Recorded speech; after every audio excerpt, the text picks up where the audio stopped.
recent deluge in parts of the state demonstrates that this time of year, the atmosphere is often laden with tropical moisture. In Harrisburg, State College, Williamsport, Selinsgrove, Lancaster, and York, to name a few, at least 2 inches of rain has fallen on one or more days since Saturday. And for my purposes today, I'll use 2 inches to define a heavy rain day. Here's the number observed since 1948 at 10 places across the state. Now this takes us back exactly 70 years. A huge difference from east to west, from 132 in Philadelphia to just 39 in Pittsburgh, in large part explained simply by proximity to Atlantic moisture. Now if we convert these numbers to days per year by dividing by 70, we see that in the eastern half of the state, 1 or 2 heavy rain days annually is average, but in the west, you might get such a day only once every 2 years or so. Now here's the distribution of those heavy rain days by month in Philadelphia, which has the most of all locations. July, August, and September are very similar, with June not far behind.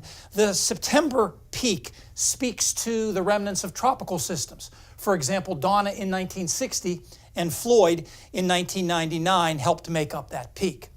Now in central Pennsylvania, in State College, the number of heavy rain days is much less and the pattern is quite different.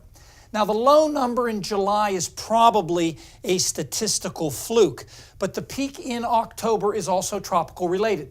Hazel in 1954 and Sandy in 2012 are in there. Now just to emphasize the tropical connection, here's the record daily rainfalls in the last 70 years. 8 of the 10 numbers you see here reflect the remnants of a tropical system. Harrisburg and Williamsport were Agnes in 72. State College in Pittsburgh were Ivan in 04. Altoona was Francis, also in 04.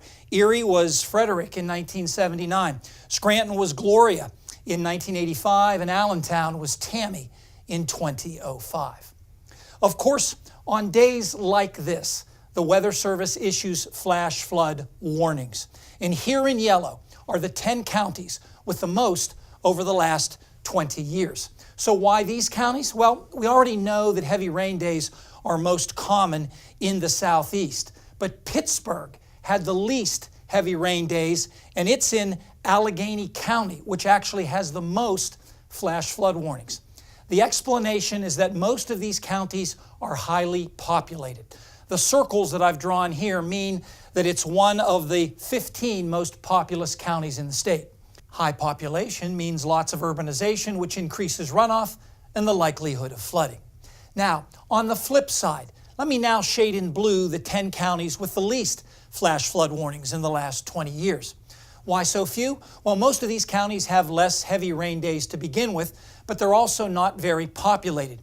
In fact, the circles here mean the county is one of the 15 least populous and thus least urbanized and less inclined to flood. Now, as for the present, well, since Monday, the Weather Service has issued 57 flash flood warnings spread across 25 different Pennsylvania counties. Stay tuned. Ben Reppert has our extended forecast next.